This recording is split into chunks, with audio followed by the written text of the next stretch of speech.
Oke, sekarang kita masuk di permutasi siklis ya, atau permutasi melingkar. Ini pengertiannya bagaimana nih? Permutasi siklis atau permutasi melingkar ini. Nah, misalkan kita punya permasalahan ya, misalkan ada 3 orang ya, si A, si B, dan si C akan duduk di kursi yang mengelilingi sebuah meja bundar, misalnya begitu. Nah, muncul pertanyaan ya, tentukanlah berapa banyak cara berbeda ketiga orang tersebut, si A, si B, si C itu duduk melingkar di sebuah meja bundar gitu ya. Kita disuruh ada berapa susunan yang berbeda ya. Oke, jadi misalnya kita buatkan dia meja bundarnya ya misalnya. Nah, untuk kasus itu bisa kita gambarkan seperti ini ya. Kalau pertanyaannya itu tentukan ada berapa banyak susunan jika ada 3 orang yang akan duduk berdampingan di mengelilingi sebuah meja bundar. Kita perhatikan ya.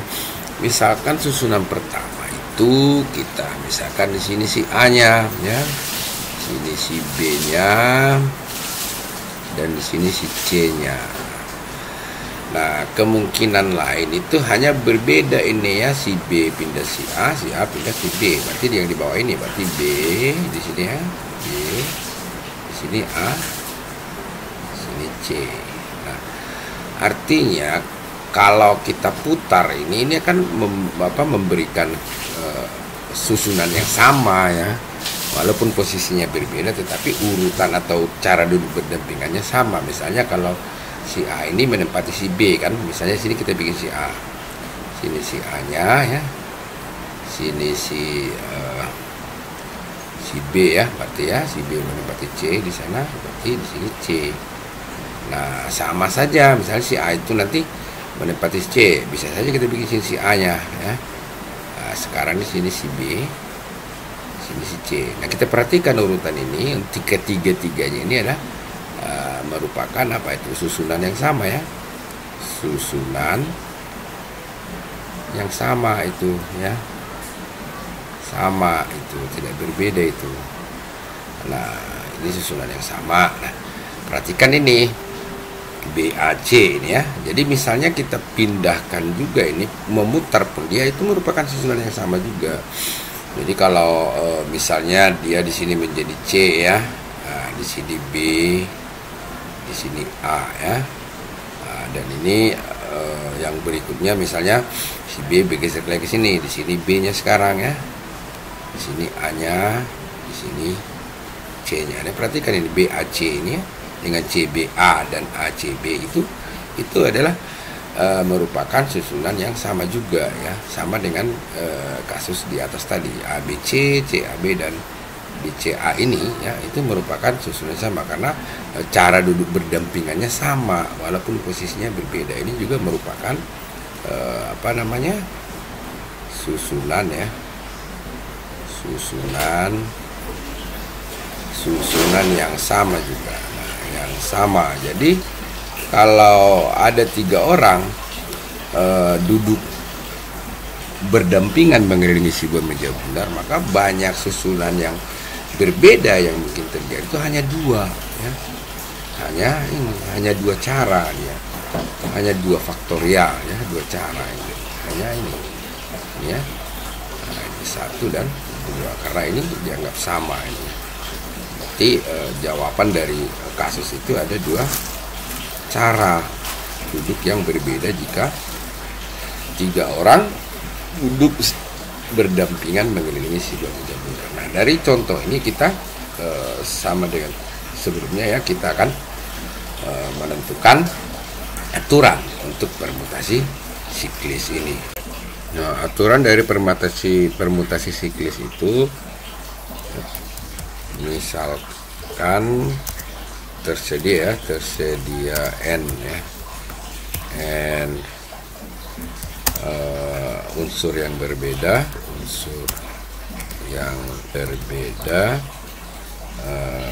maka banyak permutasi siklis ya, siklis atau melingkar ya, siklis dari n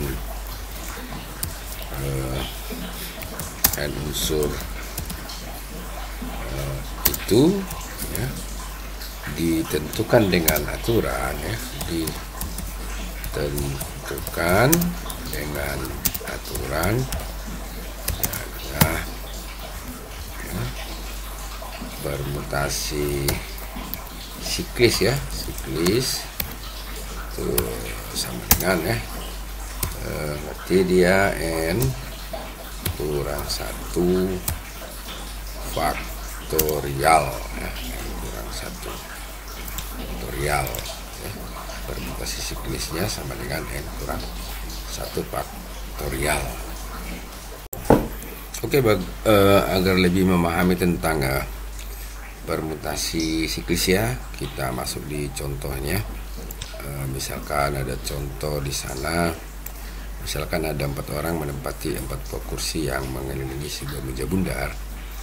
Berapa banyak susunan yang dapat terjadi? Nah, untuk menjawab ini kan karena kita sudah tahu aturannya, kita langsung saja ya menghitung. Berarti permutasi siklisnya kan n kita kan ada 4 ya, ada 4 orang ya, berarti n sama dengan 4. Jadi tadi kalau permutasi siklis itu ya kan, itu kan sama dengan n kurang 1 faktorial ya.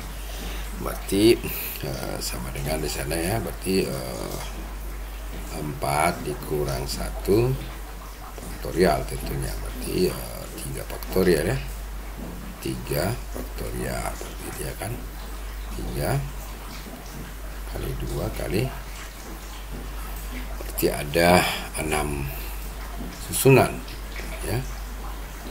Cara duduk yang berbeda dari kalau ada 4 orang ya menempati 4 buah kursi yang mengelilingi. Lihat di kita gambarkan deh ya, satu persatu gitu ya, bisa.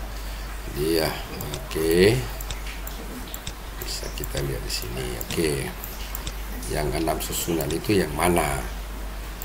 Karena ada 4 orang ya, katakanlah namanya adalah si A, si B, si C, dan si D, gitu kan. Nah, ke-6 susunan itu bisa kita lihat di sana ya. Jadi yang pertama itu terurut aja ya, berarti mulai katakan dari sini A ya, A, di sini B, sini C, dan di sini D, gitu kan. Nah, yang kedua maka AB ini tetap ya, posisi yang kedua itu nanti A dan B itu tetap, hanya berpindah posisi itu. Di sini A tetap, di sini B tetap, hanya nanti ini D dan C berganti posisi ya. Nah, berarti di sini sekarang C dan di sini D-nya. Kan? Itu yang kedua. Yang ketiga tentu sekarang si C ya menjadi AC nih. AC. Nah, sekarang di sini B, sini D. Ini yang pertama ya, yang kedua dan ketiga. Ada yang keempat nanti itu masih tetap AC ya, berarti di sini A, sini C. Hanya perhatikan posisi si B dan D berganti, maka di sini si D, sini si B. Nah, itu. Nah, yang kelima baru posisi si D ya, berarti si A tetap, D tidak bergerak ya. Si A berarti di sini AD, di sini B, sini C. Nah, AD. Nah, yang terakhir itu berarti masih tetap AD, hanya si kalau tadi ADBC sekarang menjadi AD. Nah, sekarang si CB ini berganti posisi ya. Berarti AD di sini C, di sini B. Ini dia ke-6 susunan cara duduk jika sesuai soalnya tadi ya. Misalkan ada 4 orang menempati 4 buah kursi yang mengisi meja bundar, berapa banyak susunan yang dapat terjadi. Nah, kalau kita hitung tadi dengan permutasi siklis langsung aja, berarti 4 kurang 1 berarti 3 faktorial ya. Nah, kalau kita menguraikan ini yang ke-6. Kira demikian ya untuk contoh dari permutasi siklis.